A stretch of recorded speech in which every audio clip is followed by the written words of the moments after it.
Senhoras e senhores, bom dia. Agradecer o convite à pessoa organizadora, Carol Emanuele, saudar a presença de Ana Karina, minha parceira, amiga, desses anos aí da gestão. Me convocaram para falar um pouquinho sobre a experiência da gente em relação à gestão de método de fila de cirurgia. Eu tenho um conflito de interesse. Eu sou cirurgião do aparelho de gestão de informação, atualmente estou como gestor da política de cirurgia do Estado de Pernambuco.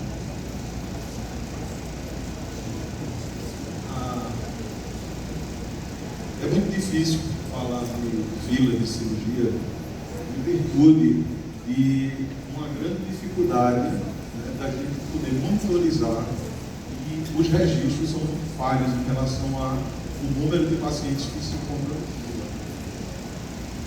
A estimativa hoje do Ministério da Saúde é em torno de 1,2 a 1,6 milhões de pessoas elas aguardam o ordenamento de cirurgias, ordenamento de pacientes em cirurgias eletivas. São dados do CONASEMS.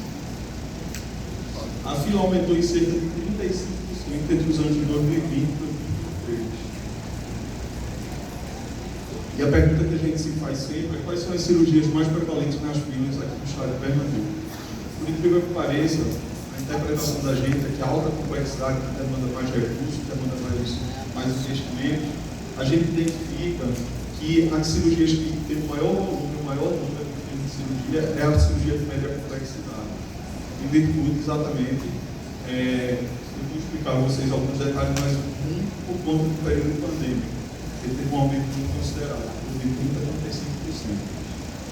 Os pacientes de alta complexidade normalmente são pacientes que estão relacionados a cirurgias oncológicas e eles acabam tendo uma certa prioridade.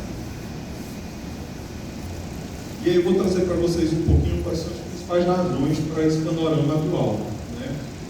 Hoje, uma das maiores dificuldades que a gente encontrou foi a ausência de ferramentas efetivas de monitoramento na produção da cirurgia. Então, hoje a gente não dispõe do monitoramento assertivo em relação à produção dessas cirurgias.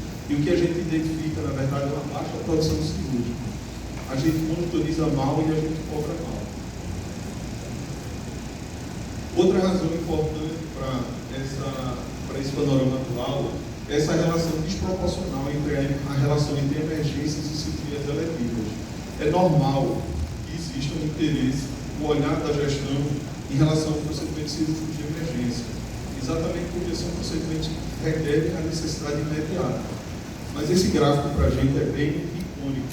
Isso é o gráfico que foi extraído da produção cirúrgica do estado de Pernambuco, né?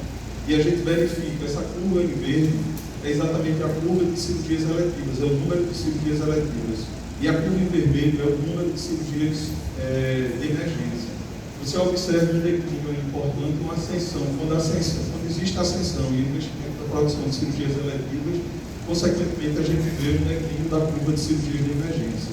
Então, investir na cirurgia de emergência, nas cirurgias eletivas, na verdade, corresponde a diminuir a produção, a necessidade de pacientes em emergência.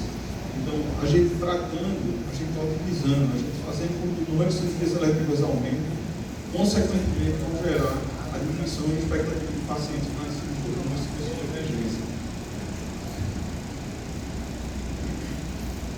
E aí eu vou trazer para vocês um pouquinho as grandes dificuldades em relação a esse panorama.